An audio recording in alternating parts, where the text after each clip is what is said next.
तो अभी आपको मैं इनकी सक्सेस स्टोरी बताने वाला हूँ। मुनीमा मज़ारी जब 18 इयर्स की थी तब इनकी शादी हो गई। मुनीमा मज़ारी रूढ़िवादी फैमिली से बिलोंग करती है, जो पहले की सोच के होते हैं, जहां बेटी ना नहीं दे सकती। इनके फादर चाहते थे कि वो शादी करे। मुनीमा मज़ारी ने कहा जिसमें आपकी खुशी हो, और फिर मुनीमा मज़ारी ने शादी कर ली, जो कि हैप्पी मैरिज नहीं थी। शादी के 2 ही साल बाद, यानी आज से 9 साल पहले, मुनीमा मज़ारी का कार एक्सीडेंट हो गया। मुनीमा मज़ारी के हस्बैंड ड्राइविंग के वक्त ही सो गए थे। कार खाई में गिरी। मुनीबा के हस्बैंड ने बाहर जंप करके अपने आप को मैनेज करके सेव कर दिया था, और मुनीबा कार में ही रही। उनको काफी चोट लगती गई। उनके सीधे हाथ की कोहनी की हड्डी फ्रैक्चर हो गई थी, कलाई फ्रैक्चर हो गई थी, कंधे और गर्दन की हड्डी फ्रैक्चर हो गई थी, पूरा पंजा फ्रैक्चर हो गया था। लेकिन उन्हीं चोटों की वजह से मुनीमा मज़ारी की पूरी लाइफ कंप्लीटली चेंज हो गई।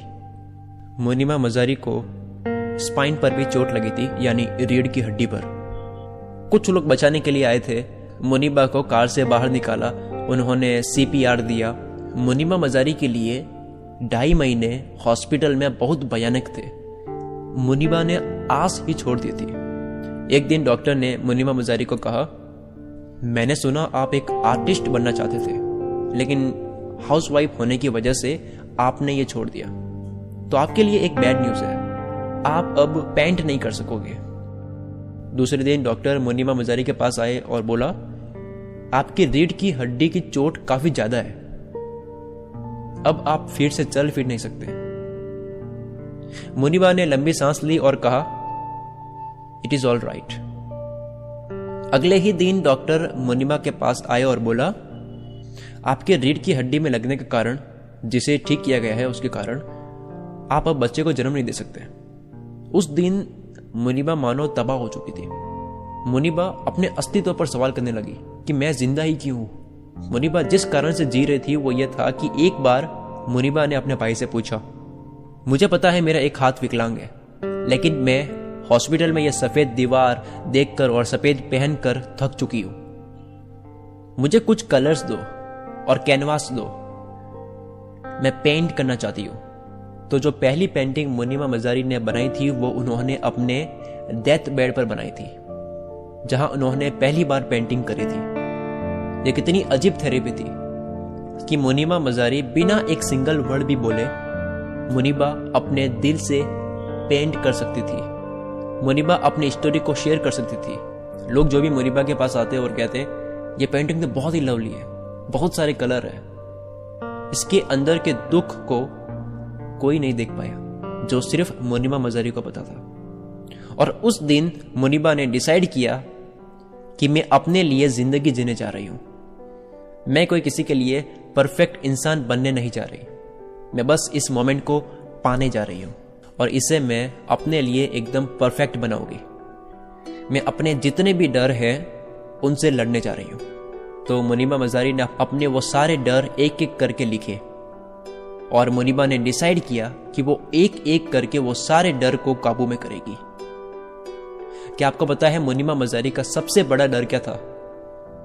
वो था डिवोर्स। लेकिन जब मुनीबा ने ये डिसाइड किया तब ये कुछ भी नहीं था, बस एक डर था।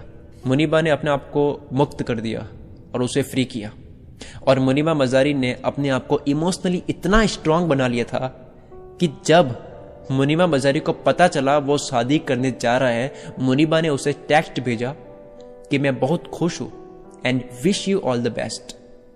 और वो जानता है कि मुनीबा आज भी उसके लिए दुआ करती है। दूसरा सबसे बड़ा डर था वो ये था कि मुनीमा मज़ारी अब फिर से मां नहीं बन सकती, जो कि मुनीमा मज़ारी के लिए थोड़ा भयानक डर था।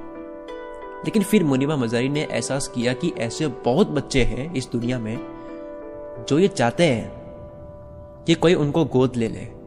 मुनीबा ने सोचा, तो यहां रोने का कोई पॉइंट ही नहीं है, बस जाओ और गोद लो। फिर मुनीबा ने वही किया। मुनीमा मज़ारी ने अपना नाम तरह तरह के ऑर्गेनाइजेशंस, अनाथ आलय में दिए और पेशेंस के साथ में वेट किया 2 साल बाद पाकिस्तान की एक छोटी सी सिटी से कॉल आया और मुनीमा मजारी को कहा गया, क्या आप मुनीमा मजारी हो? यहाँ एक बच्चा है, बेबी बॉय है, क्या आप उसे गोद लेना चाहोगे? मुनीमा मजारी बहुत दर्द सहन करके इंतजार कर रही थी। मुनीमा ने कहा, यस, मैं उस बच्चे को गोद लेने जा रही हूँ, मैं आ रही हूँ उसे घर ले आने के लिए। उस वक्त नील 2 साल का था जब गोद लिया गया था, और मुनीमा मजारी ने जब अपने बारे में सब बताया तब नील यानी वो बच्चा 6 साल का हो चुका था। फिर मुनीमा मजारी ने लोगों के सामने आने का डिसीजन लिया और पेंट करना शुरू किया। मुनीमा मजारी ने काफ़ी मॉडलिंग कैंपेन्स किए, पाकिस्तान की नेशनल टीवी में as a anchor person join किया। मुनीमा मजारी UN वुमेन पाकिस्तान के लिए नेशनल ग्लोबल गुडविल एम्बेसडर बनी, और आज मुनीमा मजारी वुमेन और चिल्ड्रन के हक के लिए स्पीच देती है। मुनीमा मजारी 2015 में BBC में टॉप 100 वुमेन में फीचर्ड हुई। 2016 में फोर्ब्स अंडर 30 की लिस्ट में आई। आज मुनीमा मजारी पाकिस्तानी आर्टिस्ट है, मॉडल है, एक्टिविस्ट है, मोटिवेशनल स्पीकर है, सिंगर एंड टेलीविजन होस्ट है। मुनीमा मजारी कहती है, जिन्हें आप जरा ध्यान से सुनिए, कोई बात नहीं अगर आप डरते हो, कोई बात नहीं अगर आप रोते हो, सब कुछ ठीक है, लेकिन हारना ऑप्शन नहीं होना चाहिए। लोग कहते हैं फेलियर एक ऑप्शन नहीं होना चाहिए। मुनीमा मजारी कहती है फेलियर एक ऑप्शन होना चाहिए, क्योंकि जब आप फेल होती हो आप ऊपर उठते हो, फिर आप फेल होते हो, फिर आप ऊपर उठते हो, और इस तरह आप चलते जाते हो। हर एक सांस जो आप ले रहे हो उसे मजे से लो, अपनी जिंदगी को सेलिब्रेट करो, उसे जियो, अपनी मौत से पहले मत मरो। असली खुशी जो है वो ग्रेटिट्यूड में छुपी है, यानी शुक्रगुजार करना। तो ग्रेटफुल रहो, जिंदा रहकर हर पल को जियो। इस वीडियो को लाइक कीजिए और अपने सारे फ्रेंड्स के साथ में शेयर कीजिए। आपके सिर्फ एक शेयर करने की वजह से कितने लोगों को हिम्मत मिलेगी ये आप नहीं जानते। इस वीडियो को शेयर कीजिए अपने व्हाट्सएप के थ्रू सारे कॉन्टैक्ट्स को। और अगर आप इस तरह की वीडियोस आगे भी देखना चाहते हो तो इस चैनल को सब्सक्राइब करने के बाद और ये पास में जो बेल आइकन है उस पर क्लिक कीजिए, ताकि आपको मेरी अगली वीडियो भी मिल सके। और अगर आप मुझे फेसबुक और इंस्टाग्राम पर भी फॉलो करना चाहते हो तो वहाँ पे कुल मित्र सर्च करके फॉलो कर लीजिए। मैं शकील कुल मित्र से आपके सपनों को सपोर्ट करता हूँ।